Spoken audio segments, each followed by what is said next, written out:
Okay. Well, I certainly heard about Jean. Where's the best outline?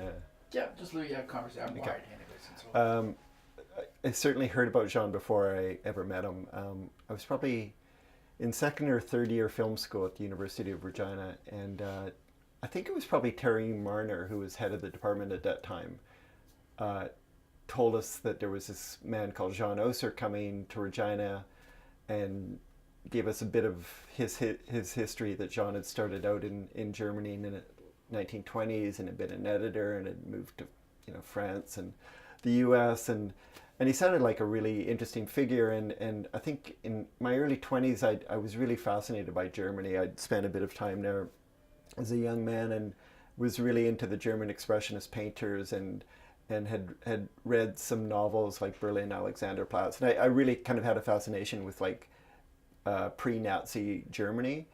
And then hearing that this guy called Jean Oser was coming and he had been in Berlin in the 1920s, it was kind of like, oh, this is great. Let's get it from the source. And so it was a real thrill when I first got to meet him, because he was the real deal. He was the guy who'd been in that world. And so I took an editing class with Jean, and this was still in the days of analog editing. So we were cutting on film. Those days, we were cutting probably school assignments. We were cutting on video as well, but that was in the days of linear video editing, half inch, which I think Jean probably was aware of and did a bit, but it wasn't. Most of his class we were cutting on film. And one of the things he had us do was work on this footage that I think he had made in Regina when he was there the first time in the 70s, Myrtle's Murder.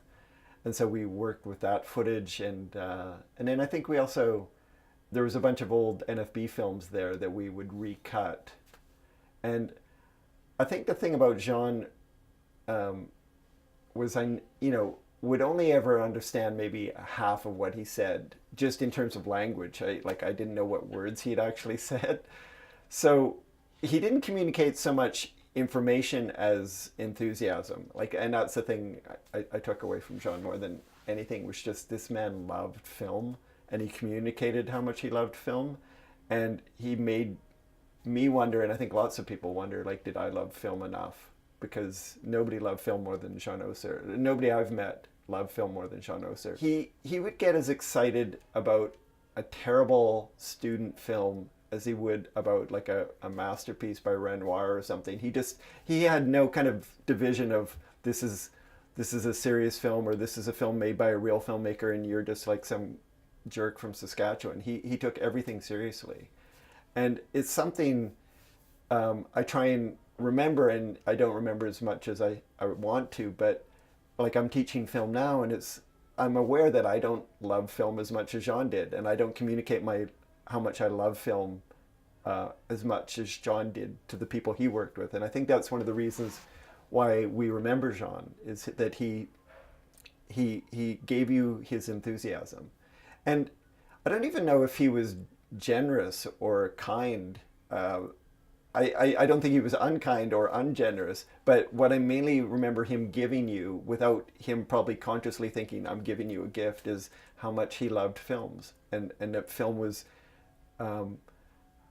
always interesting to him, even though he must have seen 10 times the number of films I had seen, but he was still curious and hungry for more. And so those are the things I most remember about Jean, is just how much he loved film and how much he wanted to talk about film all the time. And it was part of the pleasure he took in life, going to see a movie and then going to talk about the movie afterwards and eating something good and having a drink. And those seem like pretty good things to base a life around. That's as good a philosophy as I can think of. I'm pretty sure Jean knew how much we valued and appreciated him, and loved him. I'm glad he spent his last 10, 15 years in a city where he had a community of people who really kind of embraced him and kept an eye on him.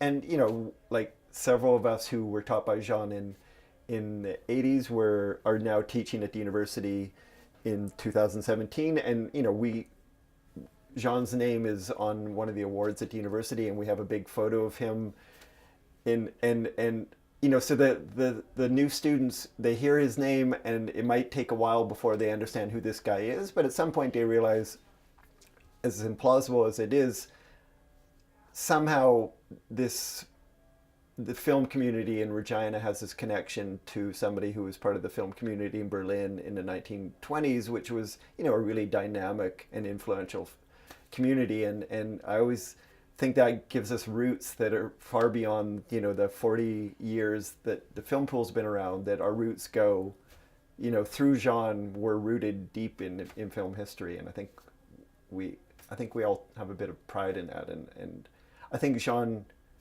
hopefully some of us said thank you, Jean, but even if you didn't say it in words, I think in gestures, Jean knew he was like really an important part of the community here. No, it's great because there's a lot of us who got to meet Jean, and it's nice that an archive is being built of not just of Jean's stuff, but of the our memories of Jean, because he had a big impact on his community, and I would say still does. There's lots of us who are still making films, and we remember Jean, and not just abstractly. He was an influence, continues to be an influence on us. And I guess the final kind of story I have is it's not so much a story, but like the first film I made after film school was a short drama, and I wanted to shoot a scene at the New Utopia Cafe that Roger Ng ran, because that at the time was a place where lots of people liked to hang out. Roger created a really interesting environment, and I really wanted Jean to be in the film. So we have a scene with Jean in a booth in the cafe, and the camera kind of dollies back from Jean and then pans over to the main characters. But I really wanted Jean to be in the film, and I was really glad he was happy to come along and sit in the booth for a few hours while we shot. And so I made that film in '92, just out of film school. And then, 15 years later, I'm making a feature film called River. And I have these the two main characters are young artists or aspiring artists who meet one another and kind of realize they have lots in common and like spending time together. And one night I wanted them to be kind of hanging out on the couch watching a movie, and so the movie was Ghost Before Breakfast. So there's a scene, and we made sure to keep the clip that John sticks his mug into the frame, and so these two young people in Regina are watching this guy in Berlin in the late '90s, late 2029, 2027, yeah. And but there's a connection because I knew Jean and they know me, and so it was nice that I've been able to work Jean into a couple films, and Well, I gotta do